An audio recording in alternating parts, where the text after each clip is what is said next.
Hello students, a very good morning to all of you who are connected right now. आज के इस video के अंदर हम डिस्कशन करने वाले हैं सीबीएसई 10th क्लास साइंस में केमिस्ट्री का फर्स्ट चैप्टर है केमिकल रिएक्शंस एंड इक्वेशंस। इसके कुछ एमसीक्यू क्वेश्चंस जो कि इस साल पूछे जाएंगे फर्स्ट टर्म के अंदर। ओके, ऐसे ही कुछ क्वेश्चंस हम सीरीज में 1 to 1 करने वाले हैं। So this is first question. In which of the following equation the mass is not same on both the sides? Your option is world root, skeletal equation, balance equation, both A and B. Okay, आप भी साथ के साथ calculate करिए questions के answer को। Okay, तो इस पूरी इक्वेशन में आपको क्या बताना है कि मास दोनों ही side, left hand side reaction के अंदर और राइट हैंड साइड में सेम नहीं होता है। तो उनको क्या बोलेंगे? बैलेंस इक्वेशन में तो होता है law of mass action, law of conservation of masses यहाँ पे अप्लाई होता है। तो word equation and skeleton equation जो एक तरह से बैलेंस नहीं होती है, इसका right answer option number B होना चाहिए। Okay, A and B, word equation and skeletal equation होगा। ओके, क्वेश्चन नंबर 2 पे आ जाते हैं। Which among the following statement is true? Exposure of silver chloride to sunlight for a long duration turns gray due to, मतलब कि जब silver chloride को sunlight में रखा जाता है उस टाइम के लिए तो उसका जो कलर है वो चेंज हो जाता है, ग्रे कलर में बदल जाता है। इसका रीजन क्या है?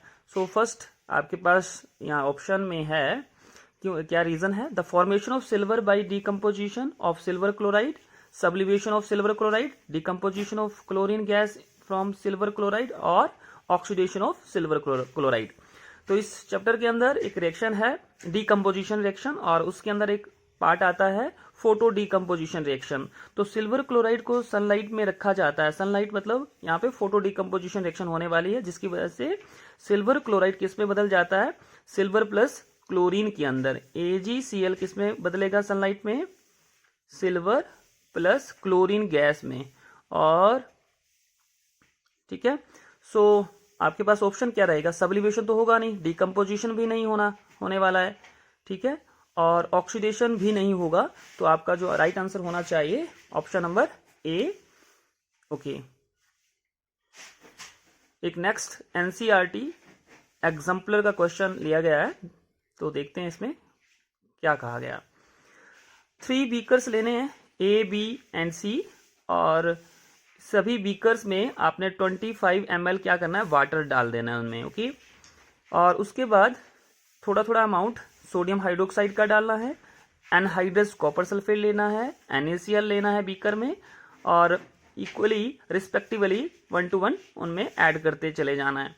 It was observe that there was an increase in temperature of the solution containing A and B। ये देखा गया इस एक्सपेरिमेंट के अंदर कि A बीकर और B बीकर के अंदर टेम्परेचर को राइज हुआ है, बढ़ा हुआ है, लेकिन C का मतलब है NaCl। जब बीकर नंबर C में आप ऐड करते हो तो टेम्परेचर बढ़ने की बजाय टेम्परेचर क्या होता है? डिक्रीज होता है, फॉल होता है। Which one of the following statement is correct? तो आपको क्या बतानी है कि इनमें से कौन सी स्टेटमेंट ठीक है? A और B जो है एक्सोथर्मिक प्रोसेस है, एक्सोथर्मिक होता है मतलब हीट क्या निकलती है? हीट वहां से निकलती है। एंडोथर्मिक रिएक्शन में क्या होता है? हीट एब्जॉर्ब होती है किसी भी केमिकल रिएक्शन की को प्रोडक्ट में बदलने के लिए। ओके, ए और बी क्या है? Sodium hydroxide beaker number A में डालते हैं, कॉपर सल्फेट भी आप बीकर नंबर बी में डालते हैं, तो क्या है? एक्सोथर्मिक प्रोसेस हो सकता है। एंडोथर्मिक तो बिल्कुल नहीं होगा, तो ये ऑप्शन तो बिल्कुल इसमें आएगा ही नहीं। और बीकर सी की बात करते हैं, सी जो है एक्सोथर्मिक प्रोसेस, सी जो है एक्सोथर्मिक नहीं है, क्योंकि ये तो इस बीकर नंबर सी के अंदर टेम्परेचर क्या होता है? फॉल हो रहा है। चलो अगला देखते हैं। बीकर सी एंडोथर्मिक प्रोसेस है, बिल्कुल इसमें जो टेम्परेचर है वो फॉल हुआ है। दैट मीन्स इन बीकर के अंदर जब आपने NaCl डाला वाटर के अंदर, तो आपका जो रिएक्शन है वो एंडोथर्मिक प्रोसेस या रिएक्शन कहलाएगा, बिल्कुल। सो आपके पास ऑप्शन नंबर सी, जिसके अंदर फर्स्ट और फोर्थ जो है ऑप्शन सही लग रहे हैं, तो आप चेक कर सकते हैं। ओके, नेक्स्ट हमारे पास क्वेश्चन है, question number 4, corrosion of metals can be prevented. तो मेटल्स की को जो जंग लगना बोलते हैं, कोरोजन, एक तरह से ऑक्सीडाइज हो जाती है मेटल्स, ऑक्सीडेशन ऑफ मेटल को कैसे बचाया जा सकता है? By coating the metal surface with a paint, क्या मेटल सरफेस को पेंट कर दिया जाए? By applying film of grease and oil on the surface of metal, किसी भी मेटल सरफेस के ऊपर आप ग्रीस या ऑयल का एक लेप लगाते हो सरफेस के ऊपर, तो उससे मेटल काफी हद तक प्रिवेंट हो जाती है, ऑक्सीडेशन होने से बच जाती है। और थर्ड ऑप्शन है by covering the surface of the metal with another metal which is more electropositive. तो एक ये भी प्रोसेस है। तो यहाँ जो ऑप्शन आना चाहिए ऑल ऑफ दीज आएगा। ये तीनों ही प्रोसेसेस मेटल को प्रिवेंट करते हैं ऑक्सीडेशन होने से, या यूं कहें कोरोजन से बचने के लिए ये मेथड्स अप्लाई किए जा सकते हैं। So we have next question, question number 5, that is identify the chemical equation which represent a complete balance equation for the reaction of barium chloride with sodium sulphate to produce barium sulphate and sodium chloride. तो आपको reaction को balance करना है। क्या कहा? Barium chloride लेना है, BaCl2 लिया, और उसके ऊपर क्या करना है, आपको इसकी रिएक्शन करवानी है सोडियम सल्फेट के साथ, सोडियम सल्फेट लिखा, और बेरियम क्लोराइड को एक्वस सॉल्यूशन में बदलना है, पानी डालना है इसके अंदर, इसको भी पानी में डालना है, दोनों ही सॉल्ट को, और रिएक्शन करवानी है। तो एक डबल डिस्प्लेसमेंट रिएक्शन दिख रही है आपको, BaCl2, और बेरियम किस में जाएगा? सल्फेट में जाएगा, और सोडियम किस में जाएगा? क्लोराइड में बनेगा। तो आपको बैलेंस भी करनी है इस इक्वेशन को। तो I think option number D जो है वो सही ऑप्शन में आना चाहिए। ओके, BaCl2 प्लस Na2SO4 क्या बनेगा? बेरियम सल्फेट प्लस NaCl बनता है। बेरियम सल्फेट क्या है? एक तरह से प्रेसिपिटेट की फॉर्म में सॉलिड लिखा है, इसका मतलब PPTs बनेंगे उसके रिएक्शन के अंदर, और इसका एक्वा सॉल्यूशन होगा, तो इसको बाद में सेपरेट कर लिया जाता है। सो नेक्स्ट है हमारे पास question number 6, which of the following is not a physical change. अच्छा, फिजिकल चेंज इनमें से आपको ढूंढने हैं जो कि नहीं है। Okay, physical change and chemical change. Physical change एक तरह से रिवर्सिबल रिएक्शन होती है। चलो अपने को ढूंढते हैं। Boiling of water to give water vapours, तो बॉइलिंग ऑफ वाटर वेपर्स, ये तो फिजिकल चेंज है, तो ये तो ऑप्शन में नहीं आएगा। Melting of ice to give water, melt कर रहे हैं आइस को पानी में बदलने के लिए, ये तो फिजिकल चेंज है, और इसका मतलब ये भी ऑप्शन में नहीं आएगा। Dissolution of change in water, salt को आपने पानी में डालना है, और ये भी फिजिकल चेंज में आएगा, ठीक है, because it can be reversible reaction. But option number D पे आप चेक करिए, कंबस्शन ऑफ एलपीजी गैस को जब जलाया जाता है तो वो वापस उसको रिवर्सिबल नहीं किया जा सकता है, वो एक तरह से इरिवर्सिबल रिएक्शन है, और वहाँ से हमें कुछ CO2 gas plus water vapours और काफ़ी हीट एनर्जी वहाँ से रिलीज होती है। So that is chemical change, not as physical change. So option number D is correct answer. So students, now we have question number 7, that is which among the following is double displacement reaction। double displacement reaction आपको find out करनी है। So देखते हैं, इसमें lead है हमारे पास, copper chloride है, ये तो डबल डिस्प्लेसमेंट नहीं है। ओके, ये डिस्प्लेसमेंट रिएक्शन हो सकती है। और sodium sulphate plus barium sulphate double displacement reaction लग रही है, बिल्कुल। और आपके पास यहाँ पे कार्बन ये प्लस ऑक्सीडेशन हो रहा है, कम्बिनेशन रिएक्शन है, और ये भी कम्बिनेशन रिएक्शन में ही आएगा जहाँ तक यहाँ मुझे दिख रहा है। सो यहाँ ऑप्शन में आपके पास क्या है? Option number B should be correct. Okay, option number B जो है डबल डिस्प्लेसमेंट रिएक्शन है, बाकी इसमें डबल डिस्प्लेसमेंट रिएक्शन नहीं है। सो नेक्स्ट है हमारे पास option question number 8, which of the following reaction represents a combination reaction बताना है आपको, कौन सी रिएक्शन है? Combination reaction. Okay, so first देखते हैं, कैल्शियम ऑक्साइड प्लस वाटर को आपने जब मिलाया तो कम्बिनेशन रिएक्शन में क्या होता है? ए अगर आपके पास है और बी कोई सब्सटेंस है तो वो कंबाइंड होकर के सी में बदलता है। सो कैल्शियम ऑक्साइड एक क्विक लाइम है, पानी में डालेंगे तो एक लाइम वाटर बनता है, ठीक है। तो बिल्कुल ये कॉम्बिनेशन रिएक्शन का एग्जांपल है। कैल्शियम कार्बोनेट को आप हीट करते हैं सॉलिड की फॉर्म में तो कैल्शियम ऑक्साइड प्लस CO2 बनता है। इट मीन्स क्या है, ये एक डीकम्पोजिशन रिएक्शन है। जिंक प्लस कॉपर सल्फेट लेते हैं, जिंक सल्फेट प्लस कॉपर बनता है। ये कौन सी रिएक्शन है, ये एक डिस्प्लेसमेंट रिएक्शन हुई।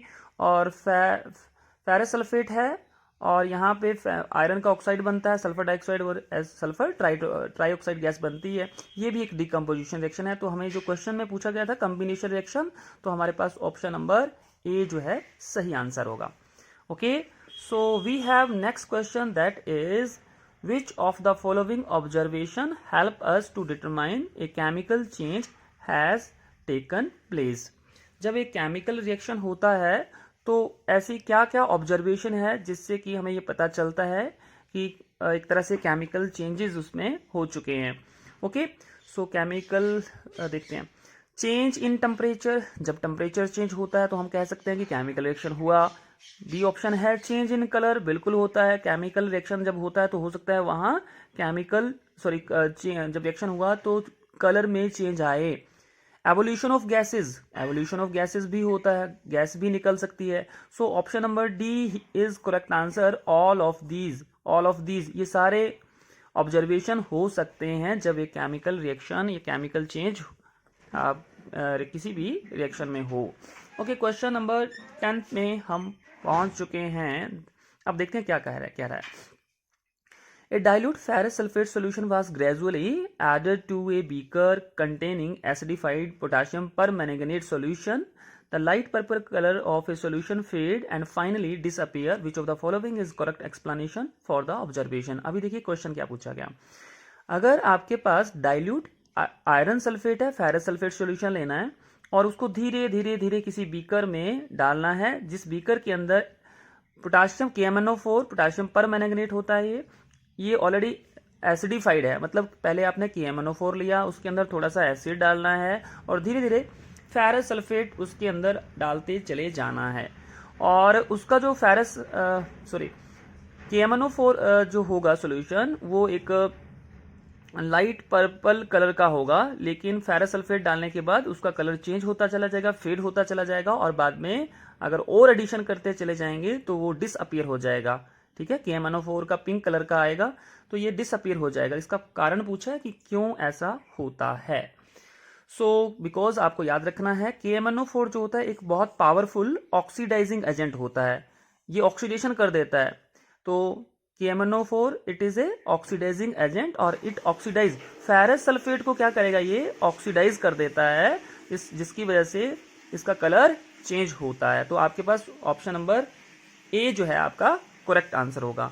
ओके, एग्जाम्पलर NCERT के क्वेश्चंस हैं। सो नेक्स्ट क्वेश्चन आपके सामने ये रहा। विच ऑफ द फॉलोइंग इज और आर एन एंडोथर्मिक प्रोसेस आपको बताना है। एंडोथर्मिक प्रोसेस ऐसे प्रोसेस जहां में जिनको कंप्लीट होने में क्या चाहिए, हीट एनर्जी चाहिए। सो डाइल्यूशन ऑफ सल्फ्यूरिक एसिड, बेटा जब सल्फ्यूरिक एसिड को डाइल्यूट करते हैं तो वहां बहुत काफी अमाउंट में एनर्जी रिलीज होती है। सो एंडोथर्मिक तो ये बिल्कुल नहीं हो सकता है पहला वाला पार्ट। सब्लिमेशन ऑफ ड्राई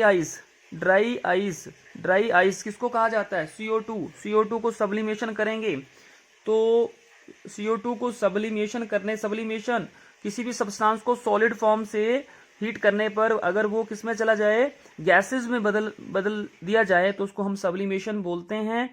तो क्या ये ऑप्शन हो सकता है एंडोथर्मिक में, इसको हम वेट करते हैं, बताते हैं। Condensation of water vapour, evaporation of water, check करिएगा इवेपोरेशन ऑफ वाटर हो सकता है क्या, यस बिल्कुल। एंडोथर्मिक प्रोसेस में हीट एनर्जी की रिक्वायरमेंट रहेगी, तो जब आप ड्राई आइस को क्या करेंगे, गर्म करेंगे तो किस में चला जाएगा, ड्राई आइस गैसेस की फॉर्म में चला जाएगा। तो इसके लिए आपको क्या चाहिए, एनर्जी की रिक्वायरमेंट चाहिए रिएक्शन को करने के लिए। ठीक है, तो एंडोथर्मिक प्रोसेस बिल्कुल हुआ सेकंड। और इवेपोरेशन ऑफ वाटर, पानी को आप गर्म करेंगे तो कहाँ जाएंगे, वेपर की फॉर्म में बदलेंगे, तो यहाँ पे भी आपको हीट एनर्जी की रिक्वायरमेंट रहने वाली है ना। तो नेचुरली ये आपका जो ऑप्शन नंबर डी है बिल्कुल सही है और ये जो है इनमें ये एंडोथर्मिक प्रोसेस नहीं होता है। सो नेक्स्ट है हमारे पास क्वेश्चन नंबर 12। सो ये देखते हैं क्या बोलता है question number 12। Which of the following are combination reaction बताना है आपको। सो आपके पास ऑप्शन है, जस्ट ट्राई करिए। कम्बिनेशन रिएक्शन, पोटाशियम क्लोरेट आपके पास पड़ा है। पोटाशियम क्लोरेट इसको जब हीट करेंगे तो KCl प्लस O2 बनता है, तो कम्बिनेशन रिएक्शन तो ये नहीं हुआ ना, ऑप्शन से हटा दो। आपके पास एल्यूमिनियम है और O2 है, ये तो एल्यूमिनियम का ऑक्साइड बनता है, बिल्कुल ये कम्बिनेशन रिएक्शन का एग्जाम्पल हो सकता है, होगा। और ये एक ऑप्शन, ये आपके पास मैग्नीशियम ऑक्साइड पानी में डालोगे तो मैग्नीशियम हाइड्रोक्साइड बनता है, बिल्कुल कम्बिनेशन रिएक्शन का एग्जाम्पल हो सकता है। वेट करिए, ओके। और एक ऑप्शन हमारे पास है, जिंक को फेरस सल्फेट में डालते हैं तो जिंक सल्फेट प्लस आयरन बनता है, तो ये तो एक डिस्प्लेसमेंट रिएक्शन का एग्जांपल है, डी वाला पार्ट है ना। और ये कम्बिनेशन रिएक्शन का आपके पास ये है और थर्ड है, तो कहाँ है सेकंड और थर्ड ऑप्शन, ये लगा रखा है डी के अंदर, ठीक है। सेकंड और थर्ड कम्बिनेशन रिएक्शंस के एग्जाम्पल हैं। ओके, नेक्स्ट क्वेश्चन हमारे पास क्वेश्चन नंबर, कहाँ आगे अपने क्वेश्चन नंबर 13 में आप पहुंच चुके हो। सो क्वेश्चन नंबर 13 को चेक करते हैं।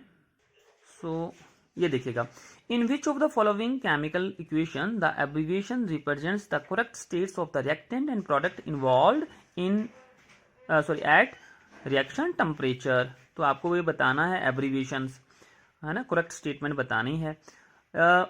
हाइड्रोजन और ऑक्सीजन को आप कंबाइन करते हैं तो वाटर बनता है गैसेस फॉर्म में, क्या ये सही है।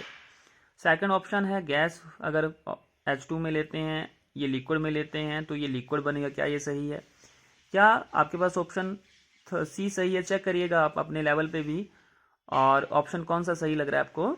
तो ऑप्शन नंबर डी जो है करेक्ट होगा, ऑप्शन नंबर डी जो है आपका करेक्ट होने वाला है, क्योंकि यहाँ पे क्या है, हाइड्रोजन गैस है, ऑक्सीजन भी गैस है, और यहाँ जो वाटर बन रहा है ना कंबाइन करने के बाद, कम्बिनेशन रिएक्शन होने के बाद आपको गैसेस फॉर्म के अंदर ही मिल रहा है। यहाँ आपको ऊपर वाले ऑप्शन में एक कभी गैस दिख रहा है, कभी लिक्विड है, कभी लिक्विड है, कभी गैस है, तो ये सारे इनकरेक्ट हैं। करेक्ट अगर आपके पास इसका आंसर ढूंढना है तो ऑप्शन नंबर डी पे आपको देखना पड़ेगा। Okay, so right now 14th question is there, which of the following are exothermic process. Okay, exothermic process को फाइंड आउट करते हैं। सो फर्स्ट क्वेश्चन, इसमें ऑप्शन है reaction of water with quicklime. Reaction of water with quicklime exothermic है। Quicklime किसको बोला जाता है, कैल्शियम ऑक्साइड को पानी में डालेंगे तो ये एक्सोथर्मिक प्रोसेस है, बिल्कुल है।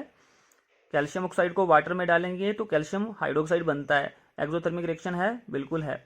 Dilution of water, sorry dilution of N acid, अगर आप एसिड की डाइल्यूशन करेंगे, डाइल्यूट करेंगे, तो आपको ये बताना है कि वो एक्सोथर्मिक रिएक्शन है या नहीं है। तो वहाँ से काफ़ी ज़्यादा अमाउंट में हीट प्रोड्यूस होती है, तो ये भी एक्सोथर्मिक रिएक्शन होना चाहिए, ये भी रिएक्शन होना चाहिए। Evaporation of water, evaporation of water exothermic reaction नहीं होगा, कोई यहाँ से हीट नहीं निकलती है। सब्लिमेशन ऑफ कैम्फर, तो कैम्फर जो होगा, कपूर जिसको कहा जाता है, इसको सब्लिमेशन करेंगे तो यहाँ से कोई हीट नहीं निकलेगी, बट ये एंडोथर्मिक टाइप रिएक्शन बनेगी। तो खैर ए तो आपको नहीं लिखने हैं इसके option, option number A, option number first और सेकंड इसका करेक्ट आंसर होना चाहिए। चेक करते हैं किसमें है। ओके, तो यहाँ ऑप्शन सी ए पे आना है आपको, है ना, 1 और सेकंड। सो इसके बाद देखते हैं नेक्स्ट क्वेश्चन। तो we have next question, that is 15th question, which one of the following processes involve chemical reactions। बताना है आपको कौन सी chemical reactions इसमें से है। storing of oxygen gas under pressure in gas cylinder, तो ये केमिकल रिएक्शन तो बिल्कुल नहीं होगा, स्टोर कर रहे हैं आप किसी भी गैस को सिलेंडर के अंदर। Liquefaction of air, liquefaction of air भी केमिकल रिएक्शन नहीं होना चाहिए। Keeping petrol in A China dish in open, ये फिजिकल चेंजेस की बात कर रहे हैं ये सारी रिएक्शंस में, तो फिजिकल चेंजेस है इन तीनों ही ऑप्शंस के अंदर। और ऑप्शन नंबर डी हमारे पास है, that is heating copper wire in the presence of air at high temperature. ठीक है, कॉपर वायर को अगर हीट करते हैं हाई टेम्परेचर जहां कंडक्ट करवाया गया, तो यहां से कॉपर ऑक्साइड बन सकता है, जो कि केमिकल रिएक्शन होगा। ओके, ऑप्शन नंबर डी आपका करेक्ट आंसर होना चाहिए। सो नेक्स्ट क्वेश्चन है 16th question in the double displacement reaction between aqueous potassium iodide and aqueous lead nitrate, yellow precipitate of lead iodide is formed while performing the activity. If lead nitrate is not available, which one of the following can be used in place of lead nitrate? तो इसमें question बहुत complicated है। ये पूछा गया कि अगर आपके पास क्या होता, अगर आपके पास पोटाशियम आयोडाइड होता और एक्वस में उसको लेड नाइट्रेट के साथ आप रिएक्शन करवाते हैं तो डबल डिस्प्लेसमेंट रिएक्शन बनता है, जहां पे लेड आयोडाइड येलो प्रेसिपिटेट के फॉर्म में वहां से निकलता है। बोलते हैं अगर आप एक एक्सपेरिमेंट करते हैं, एक्टिविटी परफॉर्म करते हैं, अगर आपके पास लैब के अंदर लेड नाइट्रेट नहीं अवेलेबल हैं तो आप लेड नाइट्रेट के बदले कौन सा केमिकल जो सब्सटेंस सॉल्ट यूज कर सकते हैं। ठीक है, तो लेड सल्फेट इनसॉल्युबल होगा, तो ये तो बिल्कुल नहीं लिया जा सकता है। लेड नाइट्रेट भी नहीं ऑप्शन में आएगा, लेड सल्फेट भी नहीं आएगा, और लेड नाइट्रेट के बदले आपके पास अगर लेड एसीटेट लैब में हो तो आप उसको उसके बदले डबल डिस्प्लेसमेंट रिएक्शन के लिए यूज कर सकते हैं। लेड एसीटेट है ना, CH3COO2Pb, ये इसका फार्मूला रहेगा, तो इसको हम यूज कर सकते हैं। ओके, क्वेश्चन नंबर 17 में आप नजर रखो, देखते हैं क्या कहता है। Solid calcium oxide react vigorously with water to form calcium hydroxide. ठीक है, कैल्शियम ऑक्साइड लेना है, पानी में डालना है, बहुत जल्दी से काफी एक एक्सप्लोजिव या विग्रस रिएक्शन होगी और वहां से क्या बनेगा, आपको कैल्शियम हाइड्रोक्साइड बनेगा और बहुत सारी हीट वहां से निकलने वाली है। और इस प्रोसेस को हम क्या बोलते हैं, स्लेकिंग ऑफ लाइम के नाम से भी इस प्रोसेस को जाना जाता है। कैल्शियम हाइड्रोक्साइड को जब पानी में डालते हैं तो वहां से का जो सोल्यूशन बनता है उसको हम लाइम वाटर बोलते हैं। Ca, लाइम वाटर क्या है, कैल्शियम हाइड्रोक्साइड। ठीक है, और आपको क्या बताना है कि नीचे जो स्टेटमेंट दी गई है ट्रू अबाउट द स्लेकिंग, कौन सी स्टेटमेंट सही है लाइम वाटर के रिस्पेक्ट में और सॉल्यूशन जो बना उसके रिस्पेक्ट में। ओके, आप चेक करिएगा, आपके पास टाइम दिया है। तो ये क्या एंडोथर्मिक रिएक्शन है। एंडोथर्मिक तो बिल्कुल नहीं हो सकती। क्यों नहीं हो सकती, क्योंकि एक्सोथर्मिक रिएक्शन, क्योंकि लिबरेशन ऑफ हीट बताया गया क्वेश्चन में, तो हीट वहां से निकल रही है, तो एंडोथर्मिक तो नहीं होगी, एक्सोथर्मिक तो होनी चाहिए, बिल्कुल होनी चाहिए। ऑप्शन नंबर बी तो एक इस पार्ट में देखें तो ये बी तो सही है। The pH of resulting solution will be more than 7, pH जो है मोर देन 7 होगी या नहीं होगी, क्योंकि कैल्शियम हाइड्रोक्साइड है, तो हाइड्रोक्साइड क्या है, बेस है, बेस की pH कितनी बताई जाती है, बेस की pH 7 से लेकर के 14 तक होती है। तो इसमें क्या कहा गया है कि pH की जो आपका सॉल्यूशन बनेगा, जैसे मान लो कैल्शियम हाइड्रोक्साइड आपने बनाया तो उसकी pH नेचुरली मोर देन 7 होगी, तो ऑप्शन नंबर 3B बिल्कुल सही रहेगा। तो लेस देन 7 होने का मतलब ही नहीं है, जो कि ये गलत है, तो आप इसको चेक करिएगा, आपको ऑप्शन नंबर बी ही सही लगेगा। बी, जिसके अंदर हमने क्या बोला, एंडोथर्मिक रिएक्शन नहीं है, एक्सोथर्मिक रिएक्शन है, और pH उसकी कितनी होगी सॉल्यूशन की, 7 होने वाली है, ज्यादा, 7 से ज्यादा। Okay, so next question number 18 जल्दी से देखते हैं। what happen when dilute HCl is added to iron filling? Okay, iron metal के अंदर या आयरन के छोटे छोटे पीसेस में अगर आप क्या करते हो, HCl डालते हो, तो क्या होगा, तो नेचुरली हाइड्रोजन गैस वहां से बनती है और आयरन का क्लोराइड बनेगा, है ना। तो आयरन आपने लिया, HCl उसमें अगर आप ऐड करते हैं तो क्या बनेगा, FeCl2 प्लस हाइड्रोजन गैस। आपको पता होना चाहिए कि मेटल को जब एसिड में डालते हैं तो हमें क्या मिलता है, हमें क्या मिलेगा, बैलेंस कर लेना इसको यहाँ, तो आपको क्या मिलेगा, एक तो उसका सॉल्ट मिलेगा मेटल से के रिस्पेक्ट में, और एक हाइड्रोजन गैस लिबरेट होती है। सो नेक्स्ट क्वेश्चन देखते हैं। The following reaction is used for the preparation of oxygen gas in the laboratory. Okay, lab के अंदर आप एक एक्सपेरिमेंट कर रहे हैं और पोटाशियम क्लोरेट आपने लिया है, हीट किया है, कैटालिस्ट डाला है, मैंगनीज ऑक्साइड कैटालिस्ट डलता है, तो आपको पोटाशियम क्लोराइड और ऑक्सीजन यहाँ से बनते हुए एज ए प्रोडक्ट निकल रहे हैं। Okay, so which of the following statement is correct about the reaction. तो ये कौन सी रिएक्शन है आपको फाइंड आउट करनी है। इज इट डिकम्पोजिशन रिएक्शन, बिल्कुल डिकम्पोजिशन है, बड़ा पार्ट छोटे हिस्सों में बदल रहा है। और एंडोथर्मिक रिएक्शन है, बिल्कुल एंडोथर्मिक रिएक्शन हुई because it needs some amount of the heat energy okay to complete it. So ये पहला ऑप्शन बिल्कुल सही लग रहा है। डिकम्पोजिशन रिएक्शन है, बिल्कुल है। एंडोथर्मिक रिएक्शन है, चेक करिए, बिल्कुल है। तो बाकियों का तो फिर ऑप्शन में जाने की ज़रूरत ही नहीं पड़ेगी। सो यहाँ लास्ट में एक क्वेश्चन मैं आपको 20th क्वेश्चन यहाँ पे करवा रहा हूँ। इसके बाद नेक्स्ट वीडियो के अंदर हम अगले जो क्वेश्चंस बचे हुए होंगे उनको कंप्लीट करने की कोशिश करेंगे। सो क्वेश्चन नंबर 20 की बात करते हैं। The following reaction is an example of, देखो अमोनिया लिया है, NH3 कौन सी गैस होती है, अमोनिया होती है। किसके साथ रिएक्शन करवा रहे हैं, ऑक्सीजन के साथ करवा रहे हैं। तो यहाँ पे नाइट्रोजन का एक ऑक्साइड बन रहा है और यहाँ पे वाटर भी बन रहा है। सो आपको क्या फाइंड आउट करना है कि क्या कौन सी किस तरह की ये रिएक्शन है।